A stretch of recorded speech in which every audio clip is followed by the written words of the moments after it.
Imagine a world where everyone is stuck in a traffic jam for 5 hours on a daily basis. This was one of the major problems in New York during the 1920s. Hence, someone had to find a solution. The solution to those traffic jams was the creation of the subway system. The subway was first introduced when Alfred Eli Beach first built a demonstration in 1869, although it never extended due to political and financial reasons. The city was facing pollution problems with a lot of traffic jams. The War of Currents had been going on for a long time. The War of Currents was a battle between Thomas Edison and George Westinghouse. They began fighting against each other in a war to power New York. During this time, many new forms of power and energy were created. Therefore, without the War of Currents, subways wouldn't be what they are today. Thomas Edison invented electricity, and George Westinghouse integrated the electricity to the subway, forming the subway system as it is today. The creation of the subway helped air pollution to decrease, since there were less traffic jams. After, the Great Blizzard in 1888 helped demonstrate the subway's benefits. The first underground line opened on October 27, 1904. The prerequisites for the adopting of the subway in the modern city can be broken down into 3 categories: needs, resources, and values. City dwellers who began constructing subways and incorporating them into modern cities had to fulfill a fundamental need in order to adopt this innovation. Subways had become part of modern cities in order to satisfy mainly the need for a more efficient form of underground transportation. According to the American Society of Civil Engineers, by the 1890s, the transportation infrastructure of downtown Boston, a maze of narrow, winding streets laid out in some cases along colonial cowpaths, proved completely inadequate for the needs of a modern, bustling metropolis. Although, according to Tracy V. Wilson, in many of the world's major cities, it would be difficult to imagine life without a subway. Signs, maps, and station entrances are a persuasive part of urban landscape in cities like Paris, London, and New York.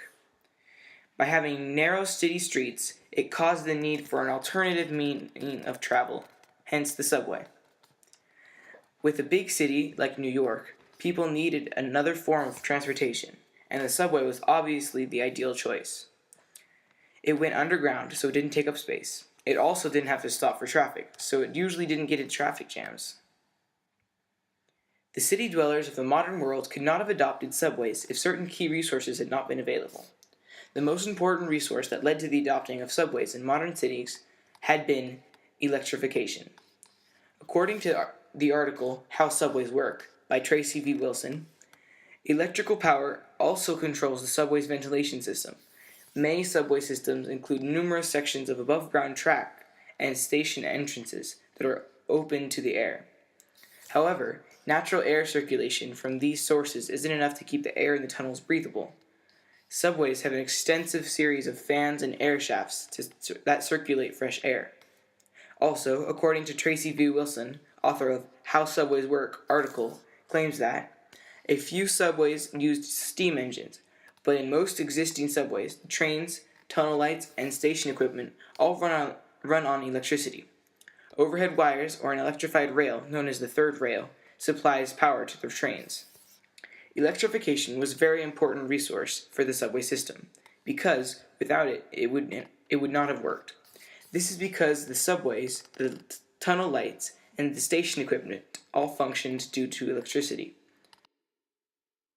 Finally, these modern city dwellers believe on a set of values that has allowed them to continue to enjoy the urban lifestyle. The most important value that led to the adopting of subways efficiency. According to Tim Haugego in the article New York City's First Subway, day after day, he, Alfred Eli Beach, glances out the window of his lofty Sun office to the congested city streets below. Just horse and buggy gridlock. Surely, he wonders, there must be a solution to this bad problem. He actually had 2 solutions. The first was to build elevated roads and place the extra traffic above. Very costly and not very practical. The second possibility was to go underground. Also, according to New York City's first subway, Beach never lost sight of the traffic problem that faced the city. The population of New York City was growing and growing. More people meant crowded streets, unsanitary conditions, and more horses racing up and down the city streets. All that traffic was causing other unnecessary problems, such as diseases and crowded streets. Alfred Eli Beach had the idea of creating subways to get rid of these crowded city streets by getting some extra space for rapid public transportation. Also, if there was an extra space due to underground tunnels and places wouldn't be as crowded, less transmission of diseases would occur.